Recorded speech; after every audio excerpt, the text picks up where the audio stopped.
আজকে হঠাৎ সাংবাদিক সম্মেলন ডাকার কারণ আমাদের এই ঘাটাল বিধানসভা পণ্ডিত ঈশ্বরচন্দ্র বিদ্যাসাগরের পবিত্র মাটি, পবিত্র ভূমি। তো ঘাটাল এলাকায় আমরা যতদিন বসবাস করছি, আমাদের জন্ম যতদিন হয়েছে, আজ থেকে আজ পর্যন্ত সেভাবে কোনো দুষ্কৃতি বা সন্ত্রাসবাদী বা মাওবাদী বা বড়সড় কিছু ডাকাত এই ধরনের কোনো কিন্তু ঘটনা ঘটতে আমরা দেখিনি। কালকে হঠাৎ দেখলাম যে আলোই গ্রামে কিছু বহিরাগত সন্ত্রাসবাদী, যাদের লক্ষ্য হচ্ছে ছিনতাই করা, লুট করা, খুন করা, তারা হট করে ওই আলোই গ্রামের যে 70 আনা বলে একজন ব্যক্তি ছিল, তার বাড়ি থেকে ধরা পড়ে। আমরা শুধু এই ছিনতাইবাদীরা ধরা পড়েছে বলে চিন্তিত এরকম নয়, কারণ এই 70 আনা ব্যাংক থেকে লোন করেছিল, বন্ধন ব্যাংক। তার লোন শোধ করতে না পারায় তিনি বাড়ি থেকে পালাত প্রায় 2 বছর। এই 2 বছরে তার ছেলে কমল রানা বিভিন্ন ধরনের মানুষকে নিয়ে এসে যাতায়াত করে। এখন সেটা পরিষ্কার বোঝা যায় পরিকল্পনা মাফিক বিভিন্ন জায়গাতে বিভিন্ন লোক নিয়ে এসে চুরি ডাকাতি করায় ওনার পেশা ছিল। ওনার কমল রানার নিজস্ব একটা গ্যারেজও রয়েছে, তো সেই গ্যারেজেও তিনি সেভাবে সময় দেয়নি, থাকেনি, শুধুমাত্র বহিরাগত লোকের আনাগোনা ছিল। এই 70 আনার বাড়ি ছিল ঝাড়গ্রামে।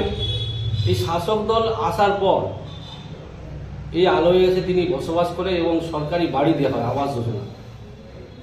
এবং এই 70 আনা তৃণমূলের একদম ঘনিষ্ঠ নেতা ছিল। অর্থাৎ আমরা বলতে চাই, এই 70 আনার ছেলে কমল রানা এবং 70 আনা পরিকল্পনা মাফিক এই শাসক দলের মদতে এইসব কাণ্ডগুলো ঘটাচ্ছে।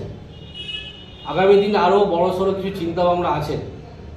তো সে জায়গায় ঘাটাল একটা শান্তপ্রিয় এলাকা, সেখানে ঘাটালের মানুষকে উত্তপ্ত করার চেষ্টা করছে, সে ঘাটালের মানুষের প্রতি সন্ত্রাস করার চেষ্টা করছে এবং লুটপাট করার একটা পরিকল্পনা চলছে শাসক দলের মদতে।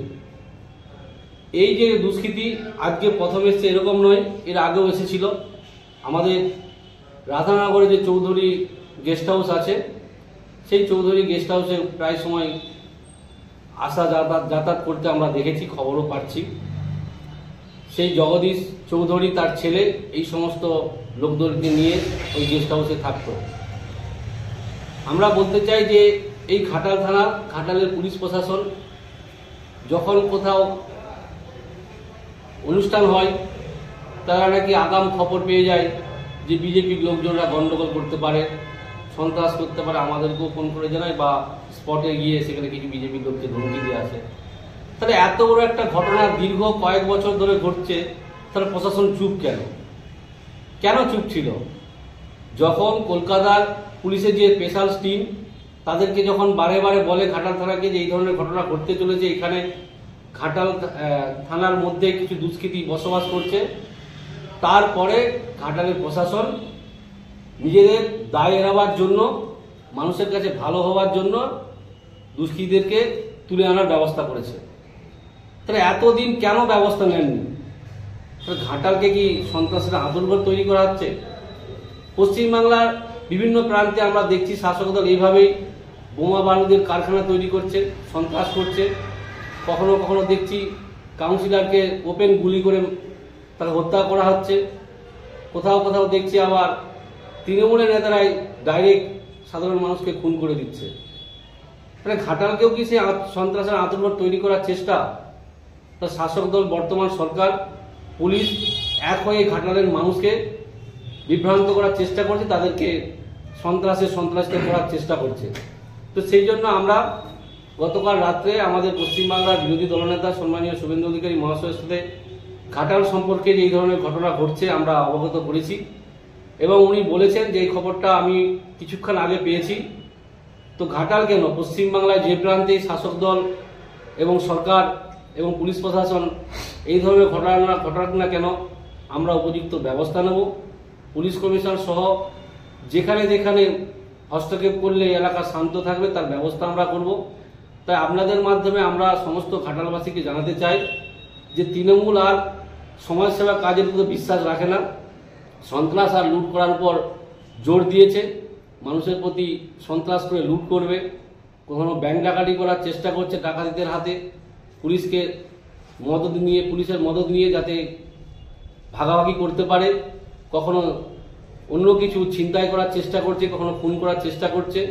তো সেই জায়গায় আপনাদেরকে সতর্ক থাকতে হবে। আর বিজেপি পরিষদীয় দল এবং বিজেপি রাজনৈতিকভাবে যে দল রয়েছে তারা পুরোপুরি আমাদের পাশে থাকবে এবং যাতে সঠিক তদন্ত হয়ে সঠিক সিদ্ধান্ত সরকার নিতে বাধ্য হয় তার ব্যবস্থা বিরোধী দলনেতা সহ বিজেপি সবাই করবে। বিরোধী দলনেতা সহ বিজেপি আমরা সবাই ঘাটালবাসী সহ সমস্ত পশ্চিমবাংলার জনগণের পাশে আমরা থাকব। এই বার্তা দেওয়ার জন্য আজকে আমরা এই সাংবাদিক সম্মেলনের মাধ্যমে সমস্ত জিনিসটা তুলে ধরলাম। তবে এর মধ্যে আরও কিছু তথ্য রয়েছে যেগুলো আমরা এখনো পেয়ে উঠতে পারিনি। তবে আমরাও চাইছি ওই গ্রামে বিভিন্ন মানুষের সঙ্গে কথা বলে আর কি তথ্য আছে, শাসক দলের আর কি চক্রান্ত আছে সেটা যাতে আমরা ব্যর্থ করতে পারি তার ব্যবস্থা আমরা করব। ঘাটাল থানার পুলিশের কাছে খবর ছিল আগাম জেলাবাসীর কাছে এবং ওরা আগাম অভিযান চালিয়ে তো গ্রেপ্তার করেছে। এক্ষেত্রে একটা আমরা বক্তব্য, ঘটনা ঘটার আগেই অনেক আগে তো পুলিশ গ্রেপ্তার করেছে। সবসময় তো রাজনীতির সাথে পুলিশকে তুলে ধরেন, কিন্তু এক্ষেত্রে যে সবাইকে এটা জেলা পুলিশের সাফল্য না কি বলবেন? কারণ প্রথম কথা হচ্ছে এই যে চৌধুরী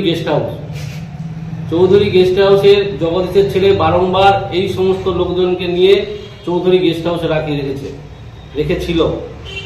পুলিশ তাহলে তখন কেন ব্যবস্থা নেয়নি? এতটা তথ্য আমাদের কাছে ছিল না, কিন্তু পুলিশ প্রশাসনের তথ্য রাখা দরকার, তাদের কর্তব্য, তাদের দায়িত্ব। পুলিশের কাজ যদি আমরা করো তাহলে আমরাই পুলিশ হয়ে যেতাম। তাহলে পুলিশ বলে দিক যে আমরা আমাদের দায়িত্ব কর্তব্য পালন করতে পারবো না, তাহলে অন্য ব্যবস্থা করা হবে।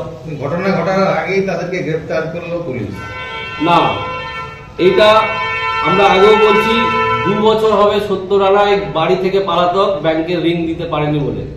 70 রানার ছেলে কমল রানা, ওই বাড়ি সরকারি বাড়ি আবাস যোজনা। এই 70 রানা এই আলোয়ের বাসিন্দার নয়, ঝাড়গ্রামের বাড়ি ছিল। ঝাড়গ্রাম থেকে আসার পর শাসক দল তাকে বাড়ি দিয়েছে, সরকারি বাড়ি। আমাদের বিশ্বাস দীর্ঘদিন ধরে 70 রানার বাড়ি থেকে এই ধরনের কাজ চলেছে, আর শাসক দলের মদতে। পুলিশ আজকে জানে না বললে তো হবে না।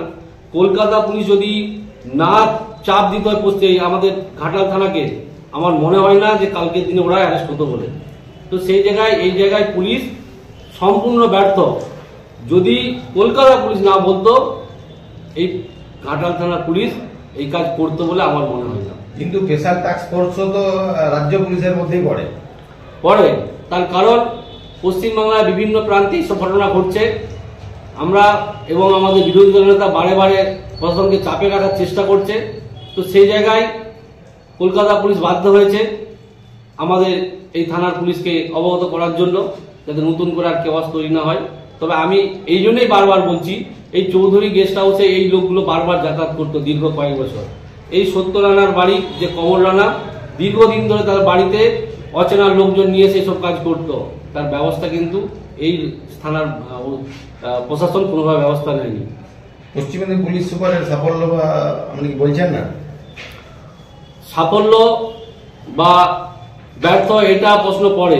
প্রশ্নটা হচ্ছে এটাই, পুলিশের যেটা কাজ তাকে সেটা করতে হবে। মানুষ সেটা তার সঠিক কিনা সেটা বিচার করবে। তবে এটুকু বলবো যে কলকাতা পুলিশ না বললে আমাদের থানায় একটা ব্যবস্থা নিত না, সেটা সাফল্যই বলি আর পেশারি বলি, যাই না কেন এটা আরো আগে হওয়ার দরকার ছিল। রাজ্য পুলিশের সমস্ত নেটওয়ার্ক থাকে, বিভিন্ন স্পেশাল টাস্ক ফোর্স, আরো যে সিআইডি, আরো বিভিন্ন উইংস, সেই উইংস দিয়ে তারা সমস্ত মুভমেন্ট করে। এটাও একটা মুভমেন্ট, এটাকে সাফল্য কেন বলছেন না?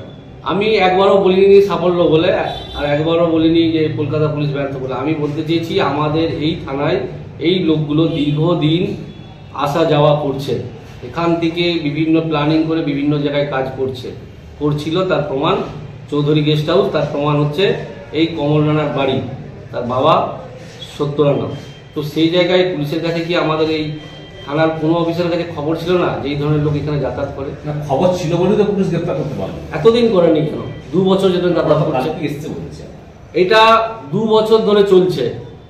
এলাকার মানুষের কাছে আমরা খবর নিয়ে দেখেছি 70 আনা 2 বছর আগে ব্যাংকের ঋণ না দিতে পারায় তারা পালাতক। সেই জায়গায় বিভিন্ন অচেনা মানুষ আসছে, ওই বাড়িতে থাকছে, কখনো চৌধুরী গেস্ট হাউস, কখনো ওই কমোডানার বাড়ি। তো সেই জায়গায় একটা লোক যেখানে সে ব্যাংকের লোন শোধ করতে না পারায় সে ঘর ছাড়া, তারপরেও দিনের পর দিন অচেনা মানুষ এসে সেই বাড়িতে থাকা যাতায়াত করছে, কি কারণ? পুলিশের কি দেখার কর্তব্য ছিল না? অবশ্যই ছিল, আমরা মনে করি। তো যদি সেটা প্রথমেই কর্তব্যটা পালন করতো আজকে, তাহলে এই দিনটা দেখতে হতো না। আপনি তো এলাকার বিধায়ক এবং আপনি ওই অঞ্চলের বাসিন্দা। আমার ওইটা পাশের অঞ্চল, 6 নম্বর অঞ্চল পড়ছে, প্রাক্তন এমএলএ নিজের অঞ্চল। তো সে জায়গায় আমাদের কাছে খবরটা সেভাবে ছিল না। না, জনপ্রতিনিধি হিসেবে আমারও তো দায়িত্ব আছে একটা, পুলিশের পাশাপাশি। আপনি সেক্ষেত্রে খবর ছিল বলছেন আগাম, আপনি সেক্ষেত্রে আপনি কোথাও কোথাও জানিয়েছেন? দেখুন, এর আগে লোকসভা ভোটের আগে আমরা মৌখিক জানিয়েছিলাম যে এইখানে যে লোকজনগুলি আসে এরা কি বহিরাগত আসছে নির্বাচন করার জন্য না ভোট লুট করার জন্য, আমরা এটা জানিয়েছিলাম। কিন্তু আমরা ঘাটাল থানায় জানিয়েছিলাম, কিন্তু আমরা জানি না যে ওইগুলো ছিনতাইকারী বা মাওবাদী বা সন্ত্রাসবাদী। আমরা ভেবেছিলাম যে ওদেরকে নিয়ে আসছে বোধহয় যাতায়াত করাচ্ছে ভোট লুটের জন্য, তো সেইটাই বলেছিলাম। কিন্তু এটা সম্পূর্ণ তদন্ত করে দেখার তো প্রশাসনের দায়িত্ব। এই সব কিছুর সঙ্গে তৃণমূলের লিঙ্কটা কোথায় আছে? এই জন্যই লিঙ্ক আছে। 70 আনা তৃণমূলের ঘনিষ্ঠ নেতা ছিল। 70 আনা অন্য জায়গা থেকে, অর্থাৎ ঝাড়গ্রাম থেকে আসার পর এসেছিল আলোয়, আসার পরই তাকে আবাস যোজনা দিয়েছে, দিয়ে ওই জায়গাতেই এইসব কাজ চলছে। তাহলে 70 আনা একটা তৃণমূলের নেতা, 70 আনা একটা লোন শোধ করতে না পারায় ঘর ছাড়া, তার বাড়ি থেকে হচ্ছে, তার মানে শাসক দলের মদতে এবং পুলিশের মদতে।